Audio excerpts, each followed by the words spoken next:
Hey everyone, welcome back. Today we're going to be, taking a deep dive into Robert Kiyosaki's Cash Flow Quadrant, Oh yeah. a book that really changed how I think about money and earning it. And we're going Hmm. to unpack his core ideas about building wealth. Okay. And I think focusing on how different it is, to earn money through a job Yeah. versus, building a business or investing. It's so interesting about Kiyosaki is that he throws out the traditional ideas Yeah. about getting rich. Right. He wants us to totally rethink how we see income and assets, Totally. which can be a real eye-opener for folks. Absolutely. One of the first things that really grabbed me was his cash flow quadrant. Yeah, the cash flow quadrant. Yeah. Can you break that down for our listener? Of course. So Kiyosaki divides this quadrant into 4 sections. Okay. E for employee, S for self-employed or small business owner, B for big business owner, and I for investor. Okay. He argues that your position in this quadrant determines how you generate cash flow. Right. Wall Creek. Okay, that makes sense. But how does that actually play out in real life? What does that actually mean for someone? Well, each quadrant requires, a different mindset and different skill set. Yeah. Employees, for example, are often focused on job security, Right. steady paychecks. Yeah. They trade their time for money, right? Which is how most of us are taught to think about work. Right. Exactly. But, Kiyosaki's own journey kind of illustrates how moving across these quadrants can completely change your financial reality. Mm. He actually started out in the E and S quadrants, Oh, wow. even experiencing homelessness at one point. Oh, wow. But eventually he found success in the B and I quadrants, which ultimately led to his financial freedom. That's a pretty powerful example of how, changing your approach to earning money can make all the difference. Right. It wasn't like a lottery win or a sudden inheritance for him. Right. He shifted his focus from simply working for someone else to building systems that generate wealth, even when he wasn't actively working. Right. And this leads into another core concept from the book. Yeah. The idea of security versus freedom. Okay. Most of us, it's ingrained in us from a young age. Yeah. We're looking for that job security, Hmm. that steady paycheck. That's definitely what I was raised to believe. Yeah. Get a good education, find a stable job, Right. and work your way up the ladder. But Kiyosaki challenges that entire notion, doesn't he? He does. He uses the example of his own father, who was highly educated, had a successful career. In fact, he was the superintendent of education for the state of Hawaii. Wow. But even at that level, he faced job insecurity. Wait, really? What happened? He was fired Oh, no. for political reasons when he was in his mid-50s Hmm. and had to start over. Wow. Despite his credentials, his work ethic, he really struggled financially. Wow. This really highlights Kiyosaki's point that job security can be an illusion. Wow. That's a sobering thought. Mhm. So if job security isn't the answer, then what is? Well, Kiyosaki argues that true security and freedom come from the B and I quadrants, Okay. the business owner and investor quadrants. Okay. That's because, you're not relying on a single paycheck Right. or the whims of an employer. Yeah. Right. Yeah. You're building systems that generate income whether you're clocking in or not. That point about Kiyosaki's dad really hit home for me. Yeah. It makes you realize that even the traditional path of a good education and a steady job Right. doesn't always guarantee financial stability. Absolutely. Yeah. And that's where understanding the difference between assets and liabilities becomes so important. Okay. Kiyosaki defines an asset very clearly. Something that puts money in your pocket, Okay. and a liability, something that takes money out. Okay, I get that. But this is where Kiyosaki gets a little controversial, right? Yeah. He says that your house is a liability, not an asset. Yeah. I'll admit that one took me a while to wrap my head around. Yeah. It's definitely a challenging idea. Yeah. Especially since we're often told that, owning a home is the American dream, Right. a great investment. Right. But Kiyosaki breaks down how a mortgage really works. Yeah. You're paying off debt for years, often decades, with interest. Right. Until it's fully paid off, it's taking money out of your pocket each month. So it's not that owning a home is inherently bad. Right. It's more about understanding the financial realities and not just blindly accepting the conventional wisdom. Right. It's about being financially informed and making conscious choices about where your money goes. Kiyosaki really emphasizes, understanding your financial statements and having a clear grasp of your cash flow. So how does someone start like shifting their thinking and their actions to align with this quadrant system. Right. It feels like a pretty big leap to go from employee to business owner or investor. Well, Kiyosaki actually breaks down the journey to becoming a successful investor into 5 distinct levels. Okay. He starts with level 0, which is basically people who don't invest at all. Okay. Then there's level 1, the borrowers, Okay. followed by level 2, the savers. Okay, so those first few levels seem pretty straightforward. But what about the higher levels? Level 3 is interesting. He calls them the I'm too busy investors. Okay. These are the people who rely heavily on financial advisors to make their investment decisions. So they're aware of the need to invest, Yeah, but they're not really taking control of the process themselves. exactly. And then you have level 4, Okay. which is that I'm a professional investor. Mm-hmm. They're often people from the S quadrant, Okay. the self-employed or small business owners who are actively involved in their own investments. Okay. But they often, hit a ceiling Right. because they're still trading time for money, even in the investment world. So they're taking a more active role, but there's still a limitation there. Exactly. What about the final level? Level 5 is where things get really interesting. These are the capitalists, the people who create businesses and investments. They're not just playing the game, they're creating the game. Right. And Kiyosaki really stresses the importance of financial education Right. to reach these top levels of investing. It makes sense that you'd need a deep understanding of how money works Right. to be able to create those kinds of opportunities. Yeah. But how does someone even begin to develop that level of financial literacy? Well, Kiyosaki argues that one of the most important steps is to stop thinking about simply trading your time for money. Hmm.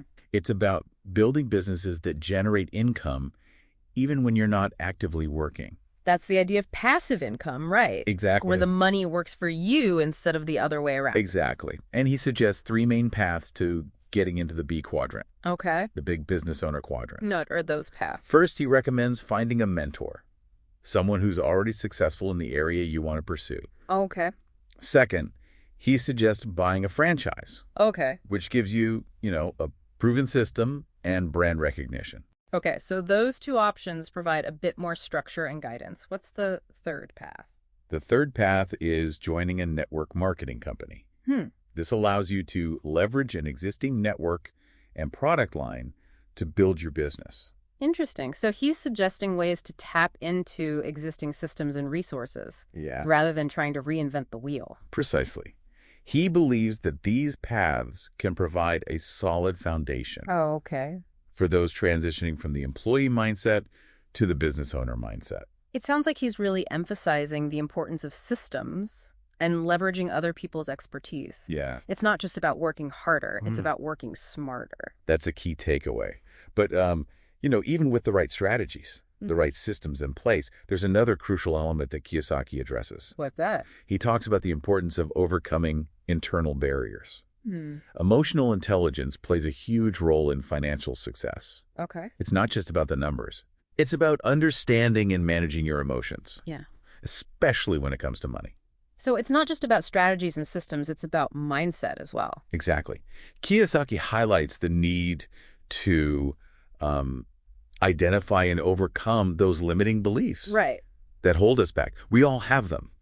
Those voices in our heads that say things like, I can't do that, or I'm not good enough, or I don't have the money. Oh, I'm definitely guilty of that kind of negative self-talk. We all are. But, Kiyosaki argues that we need to become aware of these beliefs Right. and challenge them. So instead of just accepting those thoughts as truth, Right. we need to question them Yeah. and see if they're actually valid. Right. Are these beliefs based on facts or simply on fear and insecurity? He provides a lot of examples of these personal truths that people cling to Okay. that actually sabotage their financial success. It's like we're creating our own roadblocks without even realizing it. Okay. But how do we actually change these deeply ingrained, thought patterns? That sounds pretty daunting. It can be challenging. But Kiyosaki emphasizes the need to develop your emotional intelligence Yeah. and learn to manage your emotions. One of the biggest hurdles for many people is the fear of loss. Right. It could paralyze us, Yeah. prevent us from taking action. That makes sense. It's scary to think about risking your hard-earned money. Yeah. Especially if you've been, taught to play it safe. Absolutely.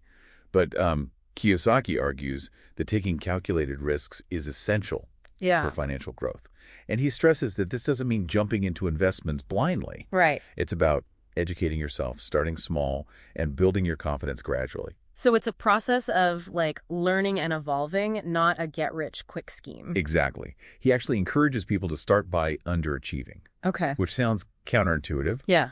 but he explains it beautifully. I'm intrigued. How can underachieving lead to financial success? He suggests setting small, attainable goals Okay. that you know you can achieve. Mm, This builds momentum and confidence, which propels you toward those bigger, more ambitious goals over time. right. It's about consistency and progress, not perfection. That's a great way to like reframe the idea of goal setting. It takes the pressure off, Yeah, makes it feel more manageable. right. And he also suggests using his CASHFLOW game as a tool for developing your financial intelligence. Okay. It's a fun and engaging way to simulate real-world investing and business scenarios Yeah. without risking actual money. That's a brilliant idea. It's like a flight simulator for your finances. Yeah. You can practice making decisions, analyzing opportunities, managing risk in a safe environment. Exactly. You can learn from your mistakes and develop your financial instincts without the fear of real-world consequences. So it's about education, mindset, and taking action, Yeah, even if it's starting with small, manageable steps. that's a great summary. Kiyosaki really emphasizes that financial freedom is a journey, not a destination. Right. And it's a journey that anyone can embark on, regardless of their current financial situation. It's empowering to think that we all have the potential to change our financial futures, even if it feels overwhelming at first. Absolutely. And Kiyosaki provides a roadmap and a set of tools Yeah. to help us navigate that journey. But it all starts with taking that first step. Speaking of first steps, we're going to take a quick break here. When we come back, we'll dive deeper into some of the specific strategies Okay. and insights that Kiyosaki outlines in CASHFLOW Quadrant. Don't go anywhere. All right, we're back and ready to like dig into more of Kiyosaki's wisdom. One of the things that really surprised me in CASHFLOW Quadrant was his perspective on how the rich actually generate their income. It kind of turns the whole work hard, earn more idea on its head. Yeah, you're right. He definitely challenges that conventional thinking. Kiyosaki points out that most wealthy individuals earn the majority of their income from investments, around 70%, which puts them firmly in the I quadrant. Wages or salaries only account for about 30% of their income. It's a complete flip from how most of us in the E and S quadrants operate, relying on our jobs for, 80% or more of our income. That's a huge difference. So it's not just about how much you earn, it's about where that income is coming from. Exactly. Kiyosaki's point is that we need to shift our focus from working for money to having our money work for us. He argues that true wealth, as opposed to just being rich, comes from building businesses and investments that generate income even when you're not actively working. He actually has a really interesting definition of wealth, doesn't he? It's not about fancy cars or a big house. Right. He defines wealth as the number of days you can survive without physically working while maintaining your current standard of living. It really reframes the concept, doesn't it? It does. It's about creating financial freedom and security, not just accumulating, material possessions. Right. It's about having options and choices. And Kiyosaki is very critical of traditional 401k retirement plans, which many people see as the, safe way to save for the future. He argues that they actually come with a lot of hidden risks. I'm curious to hear more about that. Why is he so against 401ks? I mean, most financial advisors recommend them. Well, he points out that the money's locked in until retirement, which means you're vulnerable to market fluctuations, economic downturns, plus you're taxed at a higher rate when you finally withdraw the funds. So you end up losing a significant portion of your savings to taxes. That's a good point. It's like you're handing over control of your money and hoping for the best. Exactly. And Kiyosaki argues that most financial advisors, even those managing large pension funds, aren't true investors themselves. They're playing it safe and following the rules, which doesn't always serve the individual investor's best interests. So what's the alternative? Well, Kiyosaki encourages individuals to become educated about investing and take control of their own financial futures. Don't just blindly trust institutions or advisors. Learn how to make informed decisions yourself. That makes sense. But the investment world can feel so intimidating, especially for someone just starting out. Like, where do you even begin? Well, Kiyosaki actually provides a helpful framework for understanding different approaches to investing. He categorizes investors into three main types: Type A, Type B, and Type C. Okay, I'm listening. Tell me more about these investor types. So type A investors are the do-it-yourselfers. They like to be hands-on, researching companies, analyzing markets, and making their own investment decisions. They're like the independent types who enjoy the challenge and the control. What about type B? Type B investors prefer guidance and support. They might work with financial advisors or rely on, experts to help them navigate the complexities of the market. They're more comfortable following a proven strategy than blazing their own trail. And then there's type C, which I'm guessing is the avoid it altogether type. You got it. Type C investors are often afraid of risk or simply don't have the knowledge or motivation to invest. They might keep their money in savings accounts or rely solely on employer-sponsored retirement plans. So which type is the right way to invest? Well, Kiyosaki actually says that he operates as all three types, depending on the situation and the specific investment. That's interesting. So it's not about finding the one perfect approach. It's about being adaptable and understanding your own strengths and weaknesses. Exactly. The key is to understand your risk tolerance, your investment goals, and your own personality. There's no one-size-fits-all answer when it comes to investing. He also talks about how our emotions can get in the way of making sound financial decisions. That's right. He talks about these personal truths that we all carry around, those deep-seated beliefs that can sabotage our financial success. Can you give us some examples of those? Yeah, things like, I'll never be rich, or investing is too risky, or I'm not good with money. These kinds of beliefs can become self-fulfilling prophecies if we're not careful. It's like we're programming ourselves for failure without even realizing it. Exactly. Kiyosaki stresses the importance of identifying these beliefs and challenging their validity. Are they based on facts or simply on fear and insecurity? So it's about becoming aware of those negative thought patterns and choosing to think differently. Right. And he reminds us that the only person who determines the thoughts we choose to believe is ourselves. We have the power to change our thinking and ultimately our financial reality. That's a really empowering message, but it also sounds like a lot of work. Are there any practical tips that Kiyosaki offers for making this shift? He talks a lot about the importance of finding mentors, people who have already achieved what you want to achieve. He believes that professionals in any field have coaches, and our financial lives should be no different. That's a great point. It's like having a guide to help you navigate the terrain and avoid costly mistakes. Exactly. And he provides a simple exercise to help people assess their social circle and identify who's supporting their financial goals and who might be holding them back. I'm intrigued. What's the exercise? He suggests listing the 6 people you spend the most time with and then asking yourself, are these people pushing me forward or holding me back? Are they encouraging my growth or reinforcing my limiting beliefs? Wow, that's a powerful question. It really makes you think about the influence of the people you surround yourself with. And he emphasizes that it's not just about finding people who are already wealthy or successful. It's about finding people who are aligned with your values, who inspire you, and who challenge you to grow. So it's about seeking out relationships that support your vision, not just your current circumstances. Precisely. And he also talks about the importance of learning from disappointments and setbacks rather than letting them derail you completely. He's a big believer in the idea that failure is part of the process, isn't he? He is. He actually shares this great quote from his rich dad. The reason there are few self-made rich people is because few people can tolerate disappointment. It's so true. It's easy to get discouraged and give up when things don't go as planned. But Kiyosaki stresses the importance of developing resilience and the ability to bounce back from setbacks. He believes that this is crucial for success in any quadrant, but especially in the B&I quadrants, where you're taking on more risk and facing more unknowns. So it's not just about having the right strategy, it's about having the right mindset to weather the storms that inevitably come along. Exactly. And he also emphasizes the importance of starting small and building momentum. He encourages people to become underachievers, focusing on achieving small, attainable goals each day. I remember you mentioning this earlier. Can you remind us how underachieving can actually lead to success? He explains that by focusing on small wins, you build confidence and motivation, which propels you toward those bigger, long-term goals. It's about consistency and progress, not perfection.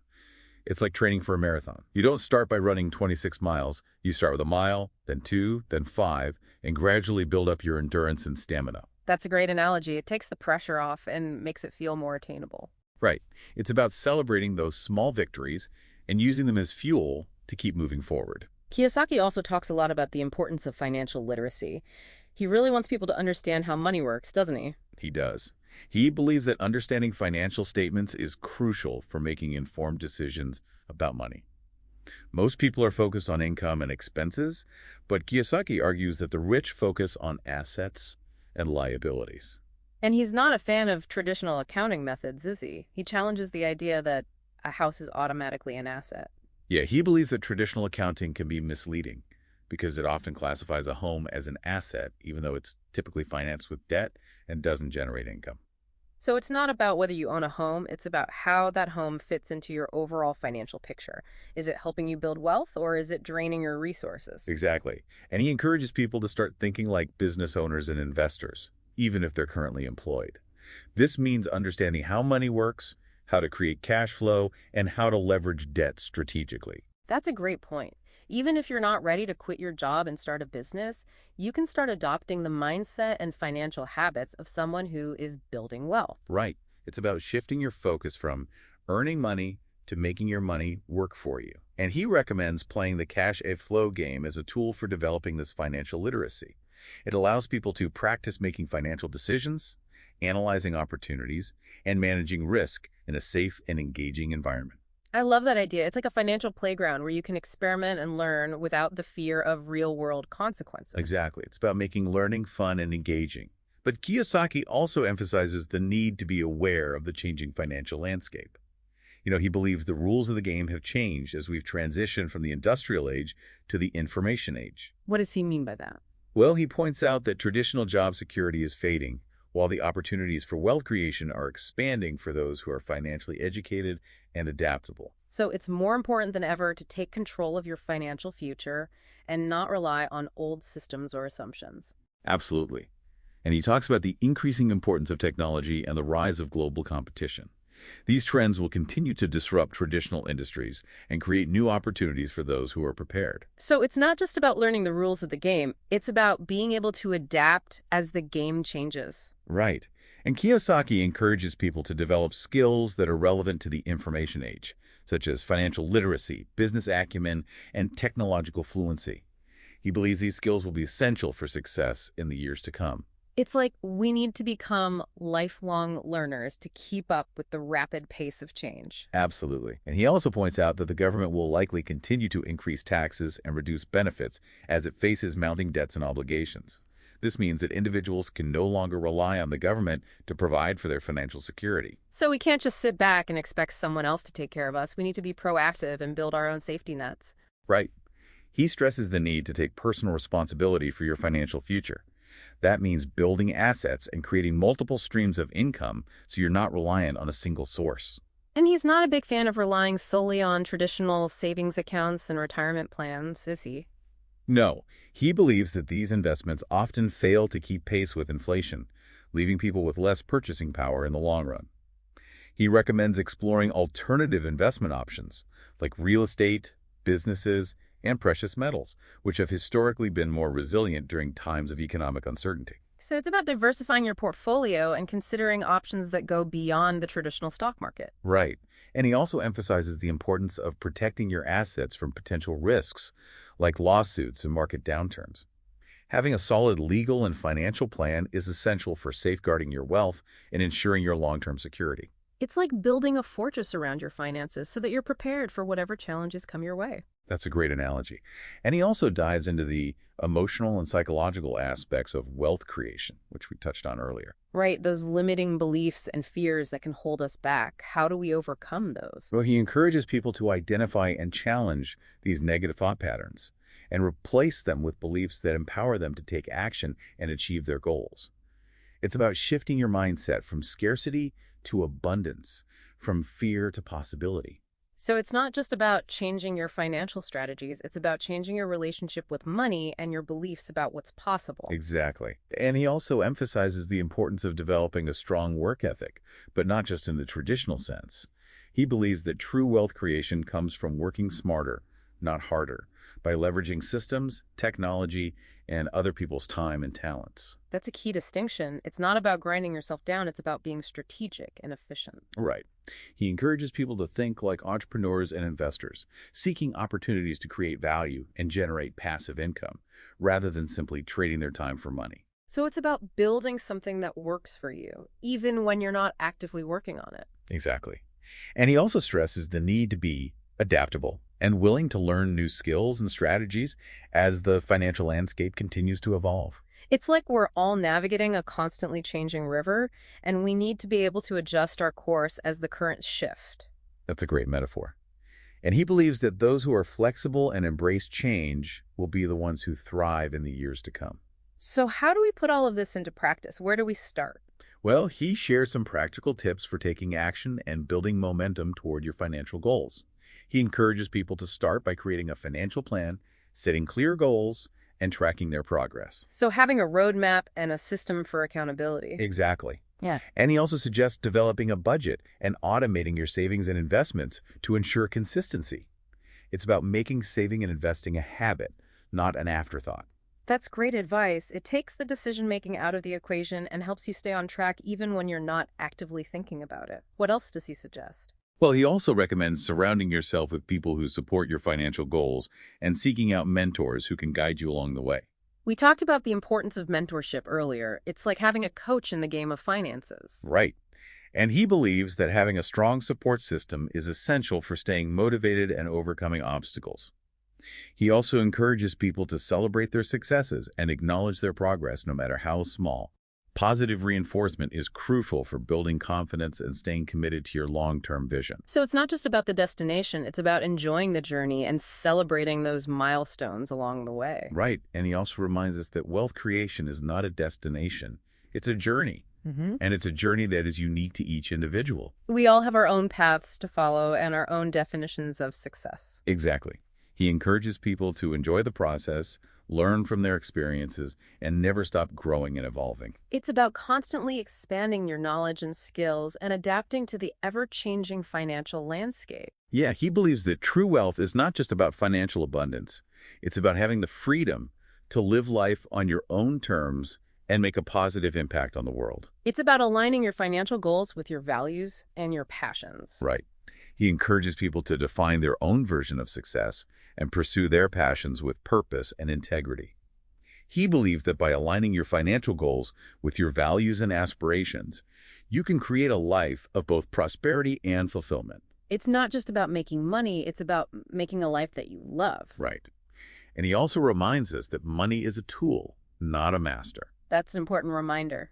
It's easy to get caught up in the pursuit of wealth and lose sight of what really matters. Yeah, he encourages people to use their wealth wisely, investing in their education, their health, their relationships, and their communities.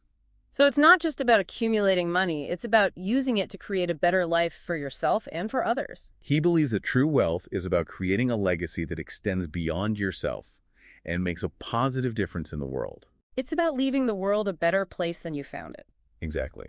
And he also emphasizes the importance of giving back and using your resources to make a positive impact. That's a key point that often gets overlooked in discussions about wealth. It's not just about taking care of yourself, it's about sharing your abundance with others. Right. Kiyosaki believes that true wealth includes a sense of purpose and contribution beyond just personal gain. All right, we've covered a lot of ground here. I feel like my brain is bursting with new ideas and perspectives.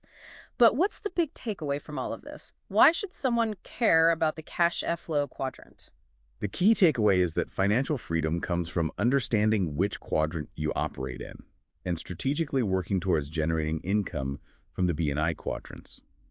It's about building businesses and investments that work for you, not the other way around. It's about expanding your means, not just living below them. Precisely. And here's a final thought for you to consider. What small step could you take today to start thinking and acting more like an investor or business owner? How can you start shifting your focus from job security to financial freedom? That's an excellent question for everyone listening to ponder. It really makes you realize that financial freedom is within reach if you're willing to change your mindset and take action. We encourage you to explore the CASHFLOW Quadrant further and see how it can apply to your own life and your own goals. You know, what's great about Kiyosaki's approach is that it's not just about becoming a millionaire. It's about taking control of your finances and creating a life of abundance on your own terms. It's about finding your own path to financial freedom, whatever that looks like for you. And it all starts with understanding the cash flow quadrant and figuring out where you are now and where you want to be in the future. It's a framework for making more informed decisions about your money and your life. Absolutely. And I think Kiyosaki's book really highlights that financial education is key.